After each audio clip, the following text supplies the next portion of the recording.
them at up, so they actually went back to their old roles. And we have the maps. Let's talk about it right now, as we have Cursed ban actually from Miracle and GLuck banning Spider once again. Yeah, just commonly getting banned out.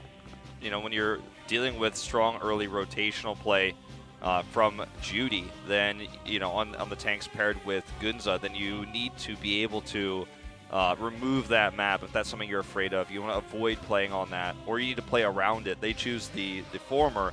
They will remove it. And our first map of HGC Korea playoffs will be Dragonshire. The insta-ban here on Garrosh against Judy, no surprise. No surprise, because Judy has been focusing on that Garrosh so well. And their tank pool actually does not really overlap. We're going to a quick draft here, as Maiev is already picked up. Oftentimes in the other region, especially NA, we have Maiev and Medivh just automatic ban almost. But Korea is a little different in the terms that they actually they used to pick Maiev in a different way. They used to hold it until the last moment. If they think they have the right team comp to do so, then they would pick Maiev 4th or 5th pick. But it's going to be a different case for GLuck, and Miracle responds with the Genji Tyrael as Milky Way's favorite. There's the Tyrael already. That's right. But never mind, on to the other team. Sure, and you know, Genji obviously also the favorite hero of Relic. This is not a map he likes to play the Genji on particularly, though. That's more the BOEs, Cursed Hollow, and Sky Temple, where we see more of the Genji play out of him. So ETC gets locked in, so we do have Milky Way's backup here on the ETC. We're going to grab the Stukov early. This comp is already set up to use the cage very well. You can have potential mosh pits in there, but you also can silence anyone in there. You prevent Sanctification from being a counter to the Maiev. So very solid lineup already. And it's difficult for Miracle to draft around this now because there's so many DPSs available in this meta that you struggle to find the right ban here. And I like how GLuck has basically said, we're committed to the Maiev comp. We're going to have our best tank, given that the Tyrael's taken away, and we're going to grab Stukov so you can't counter it with Sanctification. We're committing to the Maiev comp. Now, sure, you can ban the Junkrat, but does that really give you full control over this? I don't think so. It's an okay idea, I would say. Overlord, of course, the one to play Junkrat is open. It seems very likely, so that will be the safe one. But you don't want to choke your own support, of course. Remove the Hanzo. Instead. Hanzo obviously works really well with the composition, plus would give them so much map control, and even with the Hanzo nerfs, he's very powerful at controlling caps, so Hanzo could be a great way to pair the stun with the Warden's Cage and then obviously control camps, but that's not going to happen. You see the ETC ban now, just trying to choke out the power of Genji here. Or sorry, Luther ban. Yes. Yeah, sorry. Going too far there. Of course, Genji on that E-Shield can be pretty powerful. This is before the Genji changes to that Dragon Blade at 10. Yeah. So we are still at the 31.3 hatch with the Phoenix nerf and Maiev Medivh nerf slightly. That's right. I don't know how much Phoenix we'll see in this playoffs, to be honest. I'm guessing a pretty small amount. We saw a lot of NA games just this morning in Korean time that once you are caught in FUCC, Phoenix was just gone instantly. So they will actually steal the Junkrat away instead of banning it. Yep, this is great.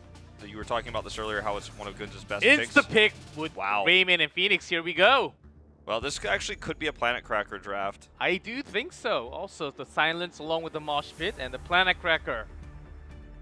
Interesting that they pick it so instantly. Like, they were certain that this would be a very strong setup. Greymane gives you tons of wave clear. So does Phoenix, obviously. But Greymane can also help them cap. So they have control of the caps right now. Rhaegar can cap with the Genji. They can invade camps. They have some control with the Concussive Mine on the neutral camp, for example, but GLuck will always have the faster camp timings and arguably the better invades. With the ETC Maiev Stukov, you can invade a lot of Siege Giants, so I do like the draft of GLuck better overall on paper.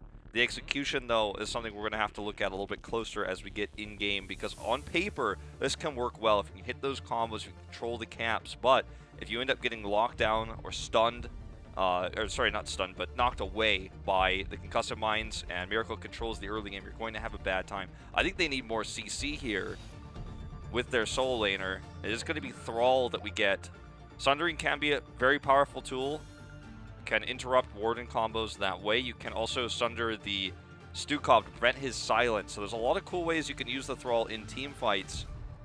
That is certainly one more. Maybe with an Earthquake, even if the Sundering can be a good tool to actually escape from the cage, at least delay from the CC chain happening. They have the best tool. They have the material, but it will be all up to, it will be mostly up to that player with the, of course, Blue Beetle. He'll be on that Stukov.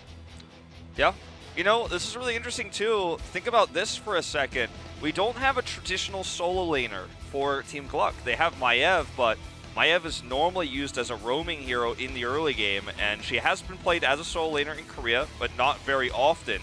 So this is, in a way, a triple DPS comp with no tank top laner. So solo tank, ETC, very squishy, very, very vulnerable to Dragon Blade. So these are things we have to keep in mind. It's a kind of a rare draft here, and who ends up matching up against the Thrall in the top lane is yet to be seen. Phoenix is totally fine as a top laner. Yeah. I've been saying that Phoenix actually wins against base. He crushes a lot of the heroes that's even the ranged ones. And Phoenix is not too bad, has in his own escapes. So we may actually see either Greymane or Phoenix. Yeah, Greymane, Phoenix, and Maiev all can do well. Obviously, you lose wave clear if you send one of the DPSs. You lose CC potential and early pick potential with the Maiev if you send Maiev up. We're going to clear this wave insanely fast here with the 5-man. Miracle respecting this, knowing that there's just too much CC here. They could be picked. And it looks like it is going to be Phoenix going up to the top lane. Good call there, GLuck. Still the kind of a rare thing, and I do agree with you. You and I were talking about how it's absolutely a possibility we'd see Phoenix in this top lane. Gets rooted here, but we'll still get the warp away. And it's still okay. You don't really regen too much, but you get your shield in a way, so you can actually stay in lane somewhat, even without the support coming to heal you.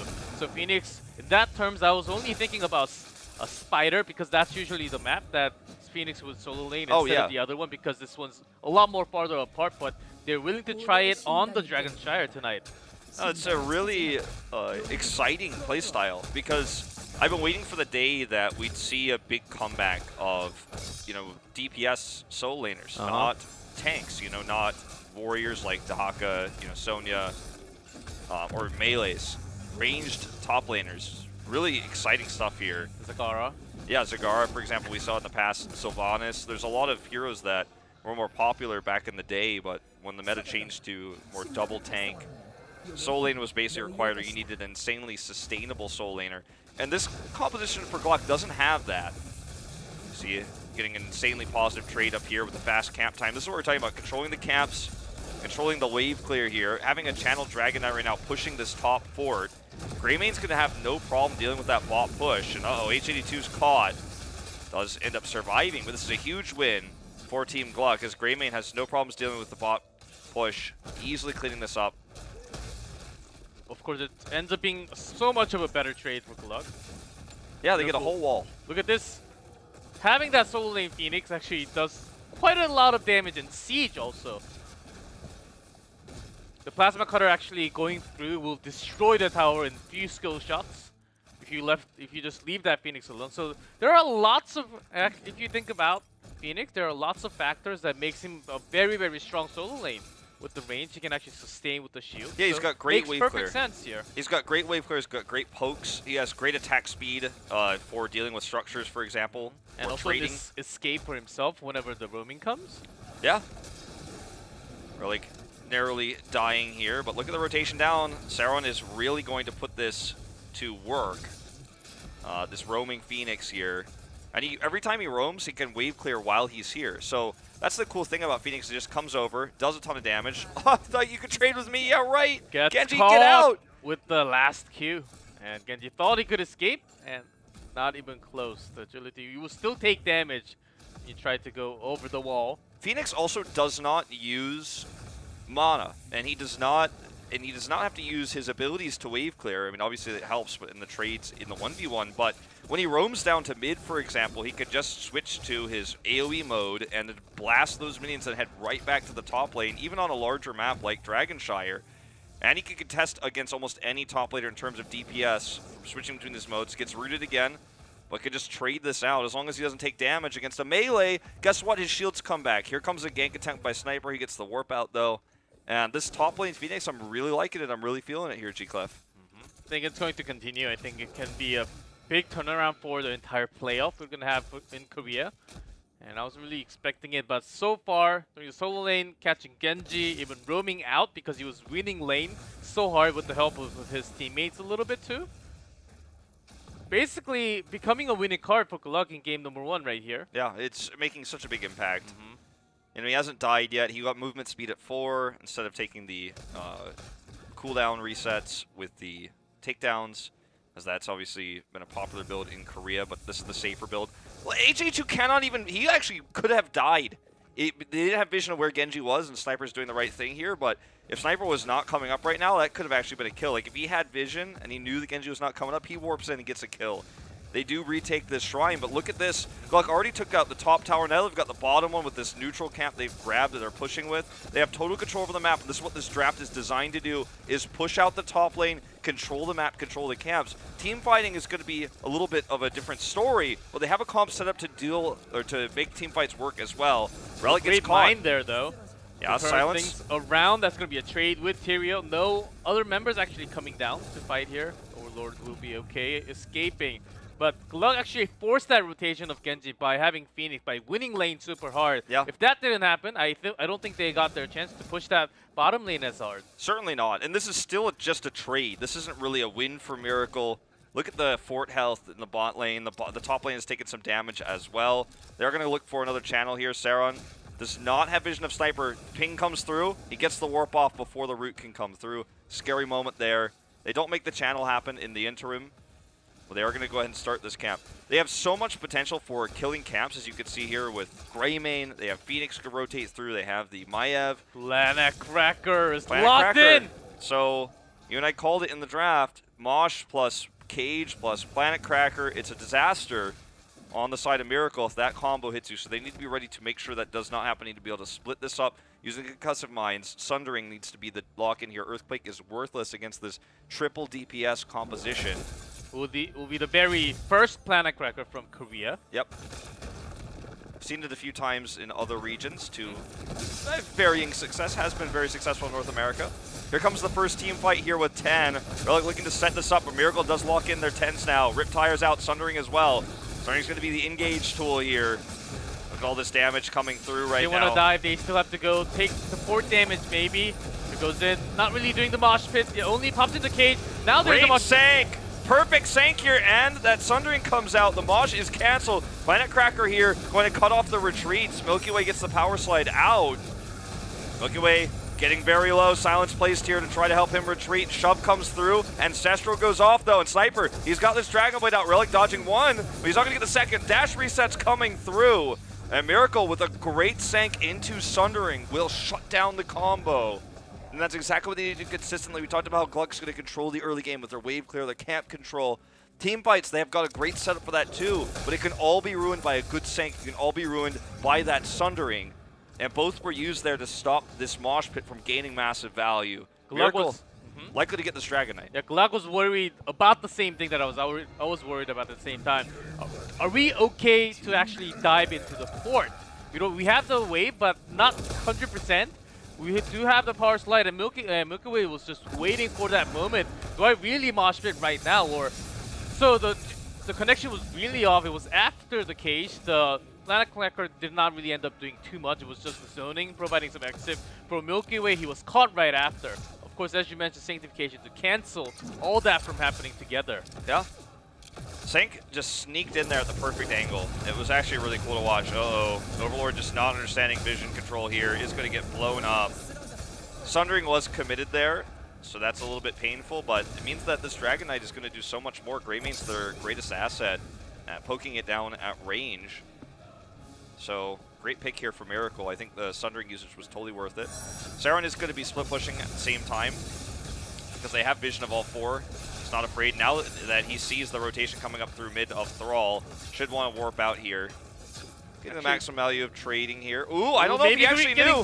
He's dead. Wrecked.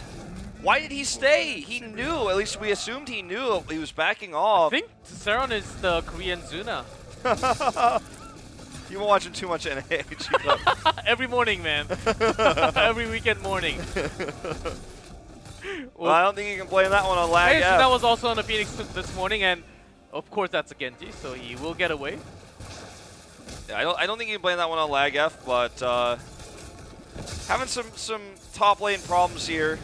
Milky Way getting caught here by this holy ground. He's going to be a target. Riptire's committed. I don't think he gets out of here. Sundering as well. No That's way. a dead ETC. Relic avoids that Riptire damage with a good vault, but Miracle has taken full control over this game now. GLuck is in serious trouble, and they can't control the map if they keep...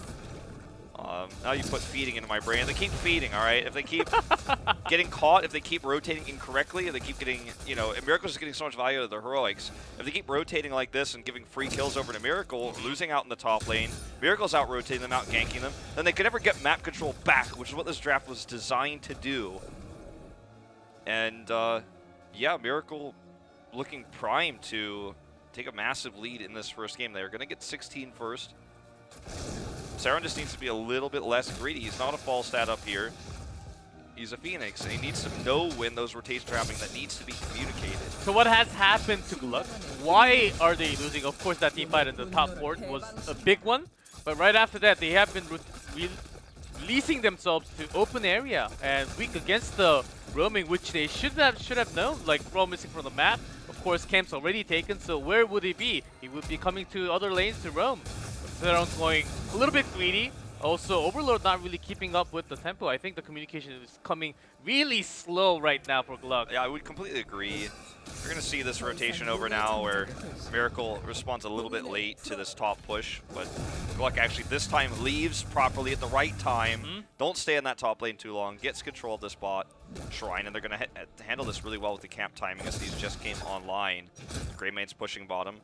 They are rotating well when they're not dying. When they are alive, obviously they're getting a lot done, as you guys can see. The Miracle's close to 16 now. Oh, Miracle, they know exactly what to go for. Of course, Saron being a little bit more cautious this time, as a lot were missing from the map. You know, I think this is working really well for GLuck, though. He's pinging for help, but actually the team's saying no because they're doing bot. Yeah, they're doing so much more more bottom. And the fort should be close to being destroyed. Can't really see the HP bar off of the fort. I think it's like half, yeah, half right now, but they had a massive push. And now they're kind of playing ping pong with Miracle. This is Miracle's weakest moment post 10 minutes. Ooh, that was a really cool sundering there. They're actually trying to turn this fight with it. There's the root. It could commit the blade. Sniper gets a kill. Doesn't even need that blade. Dash it in. He's got the blade now. Junkrat tossing out the Riptire. Great power slide by Milky Way to save Blue Beetle. Gets a kill into Overlord off screen somewhere. Yeah, just in the midst of this action. But that was an incredible play from Miracle. But let's talk for a moment about Miracle's weak point.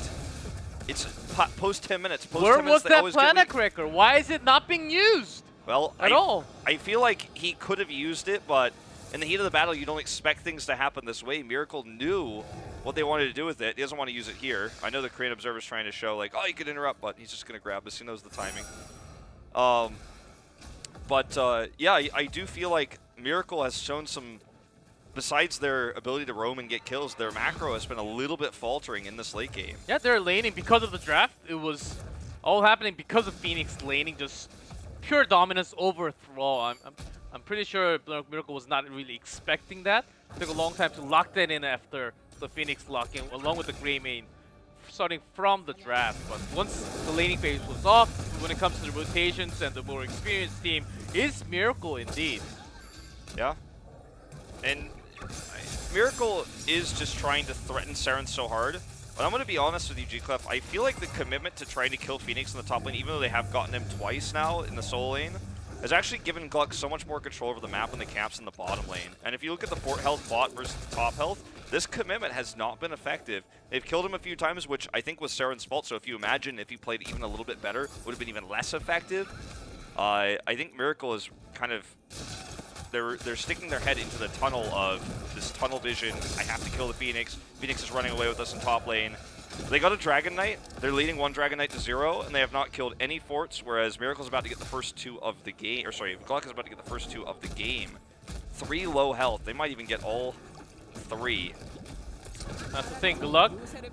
He got the first one down here as they're kind of using a Phoenix as something like a global, like a Dehaka. He's been staying up there this entire time. Maybe he's looking for that big planet cracker along with the mosh pit, but he's not really pushing the lane as much as Dehaka. He can't really join into the team fight. It really reminds me of how Zagara used to be played as a top laner. Large range damage. Oh, hold that thought. Silence coming through here. Does get out with the Holy Ground. Barely survives with the smite.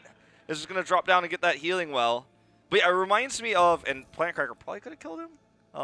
But it reminds me of Zagara because, you know, you have team fight potential with this hero, but he's mostly just shoving top. No escapes. Ancestral well-timed here, going to help Sniper, but he does get caught in this mosh. Perfect Sundering here to disengage. Sundering from HA2 have been on point tonight. We're getting dashed. There's the first kill from Genji. Continuing on, the cage pops up pro defensive, but Sanctification just ignoring all the cage there. Saren coming in. Overstepped a little bit from Miracle. Yeah, Saren coming in. They don't have that Ancestral anymore. They don't have that beefy heal. Planet Cracker is going to be held here once again. They look for a channel. That's optimistic. Looks like they're just going to fight this out as the respawn for ETC is still a ways away. Well, against 5 men with the shield from Imperial, that's not a good idea. You're looking for some luck. Gets the bind onto a Rehgar. Saren blown up though. Shove coming out late here. Not going to be able to save him. This was an overextension by GLuck. I don't know what they were trying to accomplish here, if I'm honest with you, GLuck, because they were fighting 5v4. They trade one back. Overlord should get out, but Sniper's going to trade here. Well, he stayed. He might not get out.